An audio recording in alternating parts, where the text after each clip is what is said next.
paz do Senhor Jesus, queridos, seja bem-vindo a mais um devocional Graça Abundante. E hoje nós vamos falar a respeito da paternidade de Deus. Nós conhecemos o Senhor como Deus em nossas vidas, mas o que vai diferir entre Deus e Pai?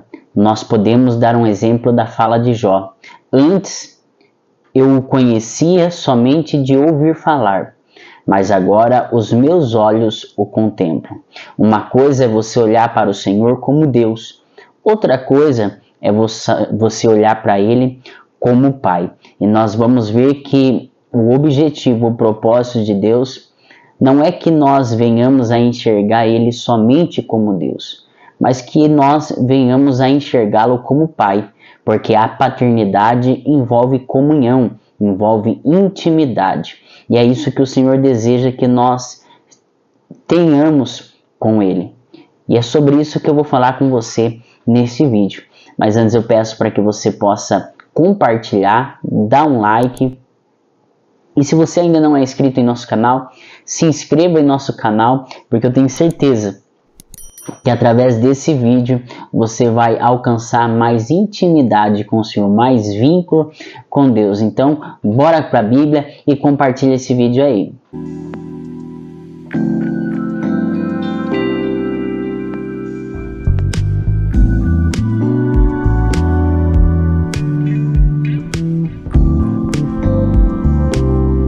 Quando falamos de paternidade, nós vamos envolver relacionamento.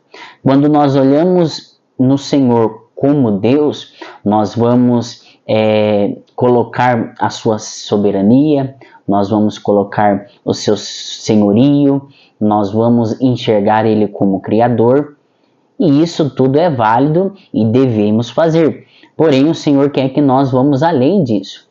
Uma coisa é você enxergar Ele como Deus e saber quem Ele é. Outra coisa é você criar um relacionamento e intimidade com Ele a ponto de saber um pouco mais da sua intimidade. Então, o versículo base para nossa explanação hoje, para nossa meditação, é o Evangelho segundo escreveu João, capítulo 1, versículo 18. A palavra do Senhor vai nos dizer: Deus nunca foi visto por alguém. O Filho unigênito que está no seio do Pai, este o fez conhecer. Veja bem, o que a palavra está nos dizendo? Deus nunca foi visto por alguém. Voltamos aqui nas palavras de Jó, capítulo 42, versículo 5, a qual eu citei aqui já no início. Antes o conhecia somente de ouvir falar, mas agora os meus olhos o contemplam. O que Jó está dizendo com essas palavras? Que fisicamente ele está vendo Deus? Não. Jó é um livro poético, então a poesia ela consiste em muitas metáforas. O que Jó está dizendo é que o conhecimento que ele tinha acerca de Deus é o que ele ouvira falar de Deus, mas agora, através das suas provas, através das suas lutas, ele se envolveu em um diálogo, em um relacionamento com Deus, a ponto de saber o que Deus era capaz, saber um pouquinho da intimidade de Deus. E aí vem o Evangelho de João nos dizendo que Deus nunca foi visto por alguém, mas o seu Filho, que é Jesus, o fez ser conhecido. Ou seja, através de Jesus, através dos passos de Jesus, através da personalidade de Jesus, nós passamos a conhecer um pouquinho mais da intimidade de Deus, um pouquinho da personalidade de Deus e quem Ele é, tá? Então, através de Jesus, o Senhor o fez conhecido por nós. Ele se fez conhecido, nos fez conhecê-lo. Nós temos que entender que esse conhecer envolve relacionamento, envolve intimidade, envolve familiarização. O que é a familiarização? É você fazer parte da família com Deus. Isso envolve relacionamento, isso envolve intimidade. Vamos entender um pouquinho melhor a respeito disso aí. Quando nós vamos para o Evangelho de João, capítulo 3, versículo 16, a Bíblia diz assim: porque Deus amou o mundo de tal maneira que deu seu Filho unigênito para que todo aquele que nele crê não pereça, mas tenha vida eterna. Romanos capítulo 8, versículo 29, a Bíblia diz assim: porque o que dantes conheceu, também o predestinou para ser conforme a imagem de seu Filho, a fim de que esse seja o primogênito entre muitos irmãos. Por que eu citei esses dois versículos aqui?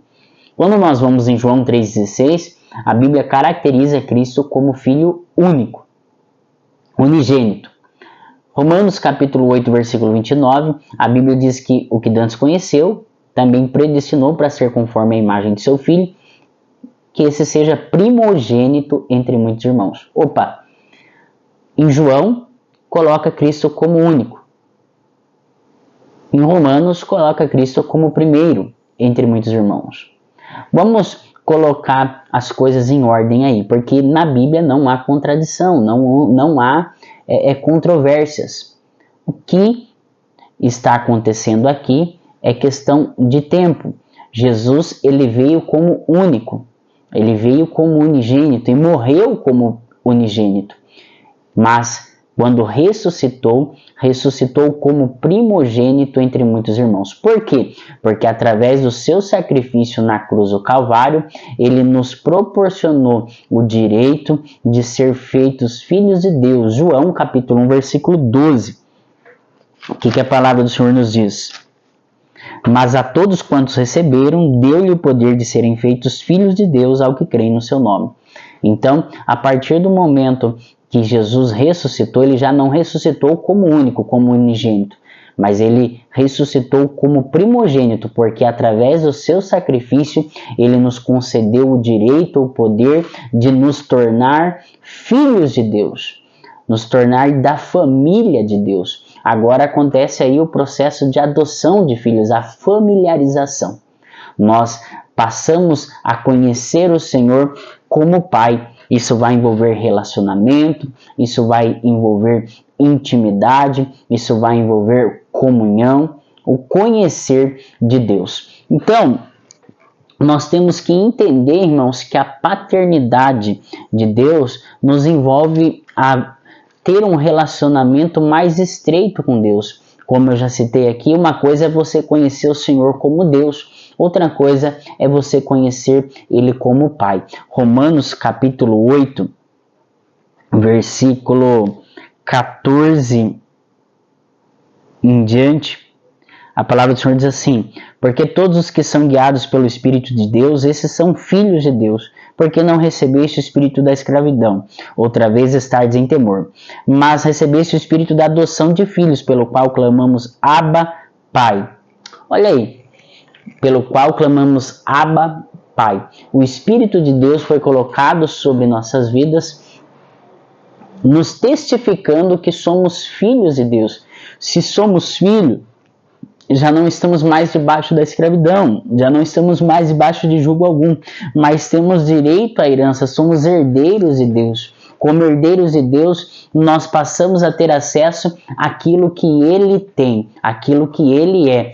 Isso é importante, irmãos, porque saber que temos acesso à herança, que somos herdeiros de Deus, nós não passamos a viver conforme o mundo vive. Nós não passamos a viver pela perspectiva terrena, mas passamos a viver pela perspectiva do céu, pela perspectiva celestial. Por quê? Porque somos herdeiro do Rei dos Reis, somos herdeiro do Senhor dos céus. Então, nós passamos a atrair a realidade do reino dos céus sobre nossa vida terrena. Como filhos, não vivemos debaixo da escravidão, não vivemos debaixo de jugo, não vivemos debaixo de palavra humana, mas vivemos debaixo das potentes e poderosas mãos do nosso Senhor, que é o nosso Pai. Como filho, nós passamos a ter mais acesso ao Pai. Nós passamos a criar vínculo com o Pai. Nós passamos a ter intimidade com o Pai. É uma coisa que nos faz enxergar não como Deus, mas como Pai. Porque o Deus que pode ser meu, pode ser de outros. Uma coisa é você enxergar Ele como Deus e reconhecer do que Ele é capaz. Outra coisa é você enxergar Ele como Pai e se relacionar com Ele. E andar pela perspectiva dele, não por medo daquilo que Ele é, mas você andar pela perspectiva dele porque você aprendeu com o Pai como se deve fazer. Então, que você possa ter essa concepção de olhar o Senhor não somente como Deus, mas olhar como Pai e criar um relacionamento com Ele, intimidade com Ele, porque enquanto você estiver enxergando Ele somente como Deus, vai haver uma separação, um abismo entre você e Deus, os seus pecados, seus erros, suas falhas, suas fraquezas, mas quando você enxergá-lo como Pai, você vai entender e compreender que Ele te acolhe, te abraça e te apoia. E através disso você vai viver uma perspectiva de vida diferente, andar conforme o Espírito e não pela carne e nem pela alma, tá bom? Deus abençoe sua vida, que a graça abundante de Deus te acolhe.